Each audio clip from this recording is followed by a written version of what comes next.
Hi అండి, welcome to ఇక్తి kitchen. నేను మీ శ్యామల.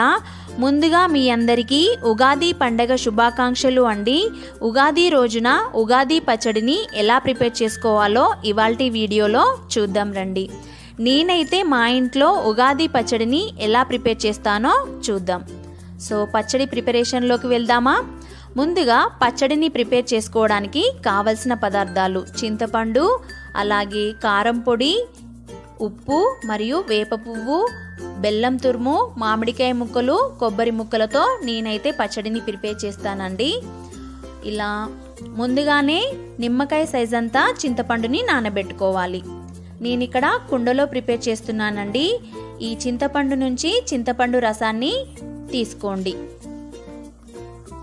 ఇలా చింతపండు రసాన్ని కుండలోకి వేసుకోండి.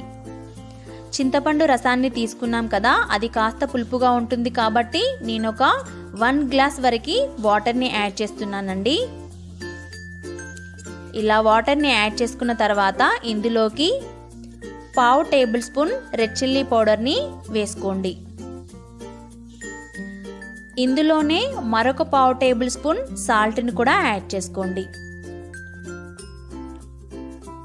ఇందులోనే కొద్దిగా వేప పువ్వుని యాడ్ చేసుకోండి. అలాగే 3 టేబుల్ స్పూన్ల బెల్లం తురుముని కూడా యాడ్ చేసుకోండి. ఇలా బెల్లం తురుము మొత్తాన్ని యాడ్ చేసిన తర్వాత 2-3 టేబుల్ స్పూన్ల మామిడికాయ ముక్కలని యాడ్ చేసుకోండి. మామిడికాయ ముక్కలని యాడ్ చేసుకున్నాం కదా, ఇందులోనే మరొక 2 టేబుల్ స్పూన్ల పచ్చి కొబ్బరి ముక్కలని యాడ్ చేసుకోండి. వీటన్నింటిని యాడ్ చేసిన తర్వాత నేను మరొక గ్లాస్ వరకు వాటర్ని యాడ్ చేశానండి. ఇలా వాటర్ని యాడ్ చేసిన తర్వాత బెల్లం కరగబెట్టుకోండి. అంతేనండి, మన ఉగాది పచ్చడి అనేది రెడీ అయిపోయింది. ఇలా 6 రకాల రుచులతో తయారు చేస్తాం కాబట్టి ఈ పచ్చడి అనేది చాలా చాలా టేస్టీగా ఉంటుందండి.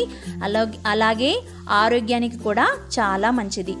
ఉగాది రోజున దేవుడికి నైవేద్యంగా పెట్టుకొని మీరు కూడా ఒకసారి ట్రై చేయండి. చాలా చాలా టేస్టీగా ఉంటుందండి. ఈ ఉగాది పచ్చడిని 6 రకాల రుచులతో ఎలా తయారు చేసుకోవాలో చూసేసాం కదా. ఈ వీడియో కనుక మీకు నచ్చినట్లయితే ప్లీజ్ లైక్ చేయండి. అలాగే మీ ఫ్రెండ్స్కి షేర్ చేయండి. మరిన్ని వీడియోల కోసం మా ఛానల్ని సబ్స్క్రైబ్ చేసుకోండి. Thank you for watching.